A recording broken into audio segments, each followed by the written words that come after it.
अपना chapter 3 electrochemistry पढ़ रहे हैं। इस चैप्टर में हम गैल्वेनिक सेल पढ़ चुके हैं, इलेक्ट्रोड पढ़ चुके हैं, अर्ध सेल पढ़ चुके हैं और सेल का निरूपण किस तरह करना है वो भी सीख चुके हैं। अब हम आ रहे हैं अपने नेक्स्ट टॉपिक सेल विभव पर। सेल विभव किसे कहते हैं?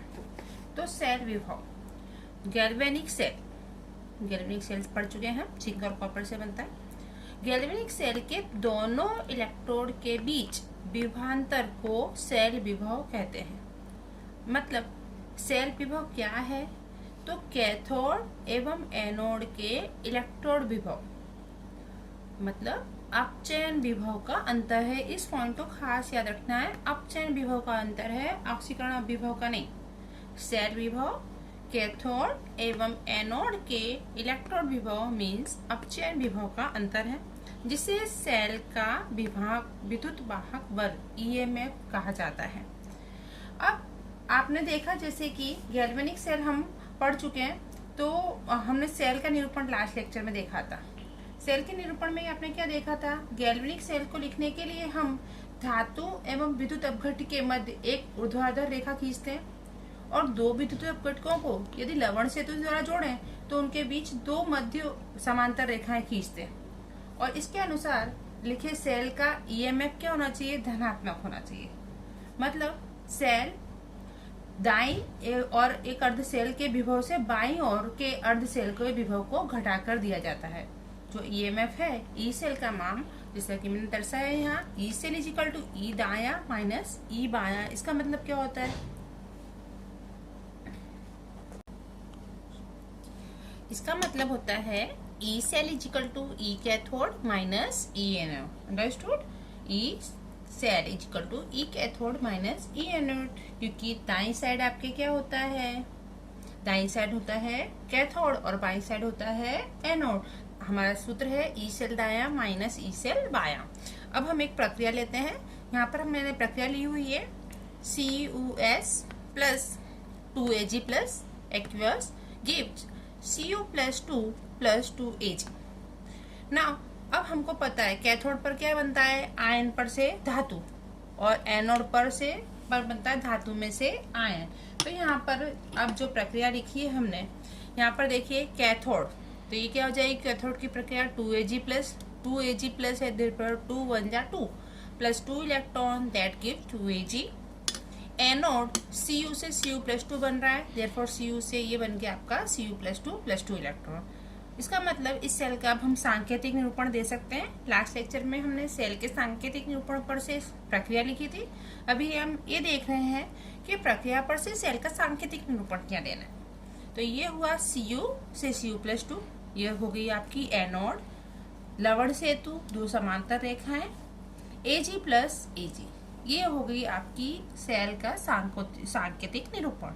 अब निकालनी है वैल्यू ई सेल की, जैसा कि मैंने ऊपर लिखा है E cell is equal to E cathode minus anode. तो कैथोड पर क्या है? Ag है, तो यहाँ पर हम लिखेंगे ई Ag plus Ag minus E Cu plus 2 Cu। अब आप देखिए बिल्कुल गौर से इस प्रक्रिया को।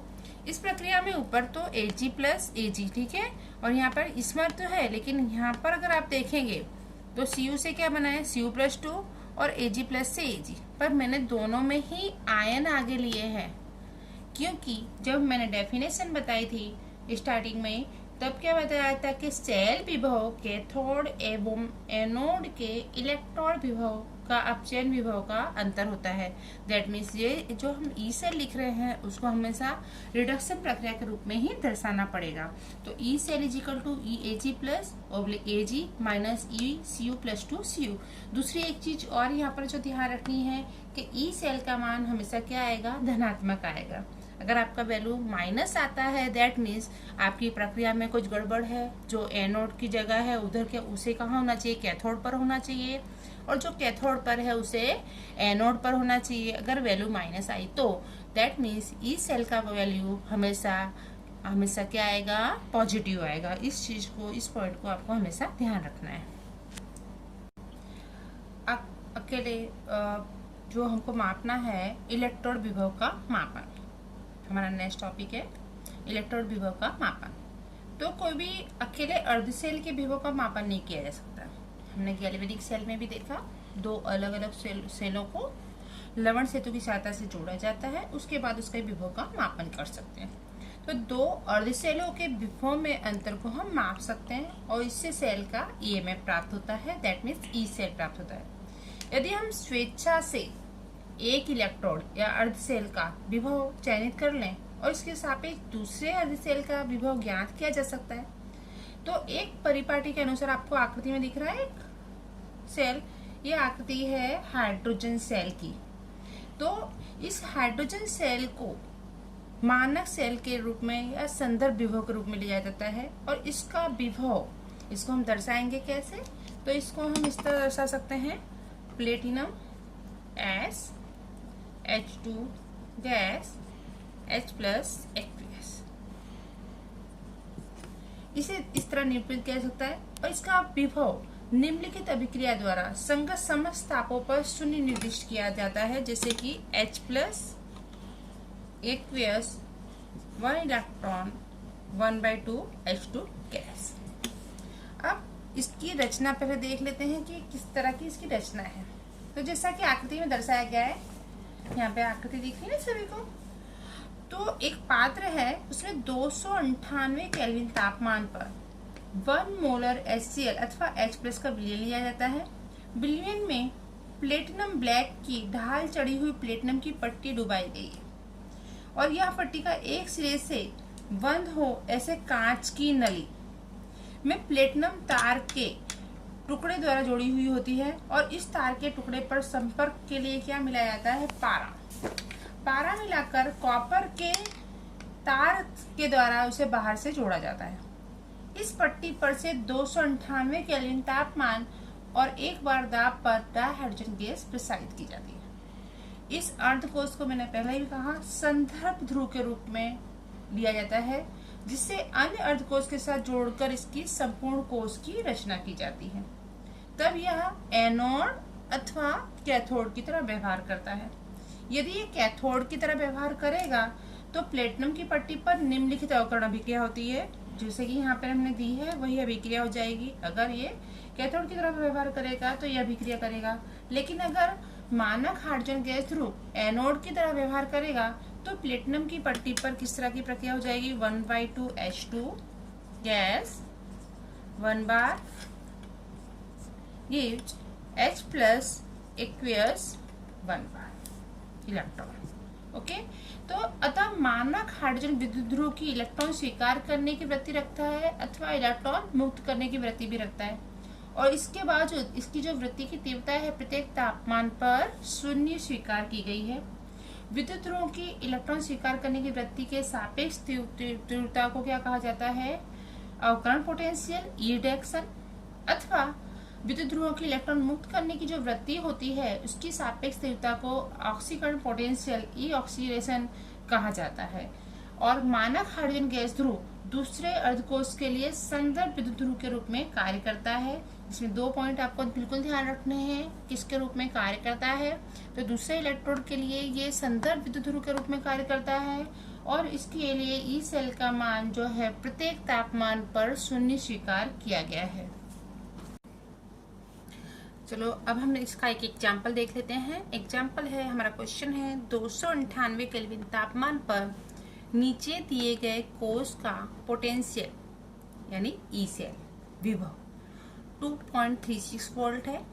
कोश की अभिक्रिया का समीकरण लिखकर मानक मैग्नीशियम अर्धकोश का अवकरण पोटेंशियल ज्ञात कीजिए। तो ये हमको सेल अभिक्रिया दी हुई है, यानी सांकेतिक निरूपण दिया हुआ है, Mg+2 लवण सेतु H प्लस H2 1 बार। हम एनोड की रिएक्शन लिख रहे हैं, Mg से Mg+2 इलेक्ट्रॉन। कैथोड में H प्लस मैंने संतुलित किया हुआ बेटा डायरेक्ट, एक इलेक्ट्रॉन होता है क्योंकि हाइड्रोजन है H2, तो यहाँ पर भी हम 2 लिखेंगे और यहाँ पर भी 2 लिखेंगे। मैंने पहले ही कहा था हमारे इलेक्ट्रॉन एनोड और कैथोड के संतुलित होने चाहिए, तो यहाँ 2 इलेक्ट्रॉन हैं तो यहाँ भी 2 इलेक्ट्रॉन हो जाएंगे। हमारी सेल रिएक्शन हो जाएगी Mg2H प्लस 2 इलेक्ट्रॉन गायब, यहाँ पे बचेगा Mg+2 प्लस H2। ओके, तो ये हो गई आपकी सेल रिएक्शन। अब हम निकालते हैं किसका, मैग्नीशियम अर्धकोश का मानक अवकर्ण पोटेंशियल हमको निकालना है। हमारे पास फॉर्मूला है E0 cell E0 reduction cathode minus E0 reduction anode. Reduction क्यों लिखा है, वैसे लिखना जरूरी नहीं है, ये आपको याद ही रखना है। E0 cathode minus E0 anode. और विभव क्या होता है, दोनों के अपचयन विभव का अंतर होता है, तो आपको याद रखना है। बट सिर्फ मैंने जानकारी के लिए आपको लिख दिया है, ये जरूरी नहीं, कंपलसरी नहीं है कि हर बार लिखना है, ठीक है। तो अब हम अपना आगे पॉइंट चालू करते हैं। तो E0 सेल, तो E0 कैथोड, कैथोड पर हमारी प्रक्रिया में क्या था, हाइड्रोजन था, तो हम यहाँ पर लिखेंगे E0 H plus 1/2 H2 minus E0 Mg plus 2 Mg। मैंने पहले ही कहा था आयन आगे रहेंगे क्योंकि हम रिडक्शन विभव की बात कर रहे हैं। अब E0 सेल का वैल्यू क्या दिया था समीकरण में, क्वेश्चन में 2.36 वोल्ट। इसका वैल्यू अभी हमने बताया था आगे की थियरी में, हाइड्रोजन के ई विभव का मान किसी भी तापमान पर क्या होता है, शून्य। और E0 Mg plus 2 Mg। Okay, now you will get E0 Mg plus 2 Mg is equal to minus 2.36 volt. यानी मैग्नीशियम के अवकर्ण पोटेंशियल का मान आपको मिल गया माइनस 2.36 वोल्ट। अब एक चीज जो आगे आपको बिल्कुल ध्यान रखनी है, तो ऑक्सीडेशन और रिडक्शन पोटेंशियल के जो मान हैं वो क्या होते हैं, समान आते हैं। मान समान होंगे लेकिन उनके चिन्ह अलग अलग होंगे। जैसे कि E0 Mg प्लस 2 Mg का वैल्यू क्या मिला है आपको, माइनस 2.36 वोल्ट मिला है। यही अगर हम ऐसा निकालें E0 Mg plus 2, this is oxidation potential, तो इसका वैल्यू हो जाएगा 2.36 वोल्ट। तो इस मुद्दे को भी आपको बिल्कुल ध्यान रखना है कि अवकर्ण पोटेंशियल का मान और ऑक्सीडेशन पोटेंशियल का मान समान होता है, परंतु उनके चिन्ह एक दूसरे से विरुद्ध होते हैं। तो आई होप ये पूरी थियरी आपको समझ में आ गई होगी और ये एग्जाम्पल भी समझ में आया होगा। नेक्स्ट वीडियो में हम आगे पढ़ेंगे।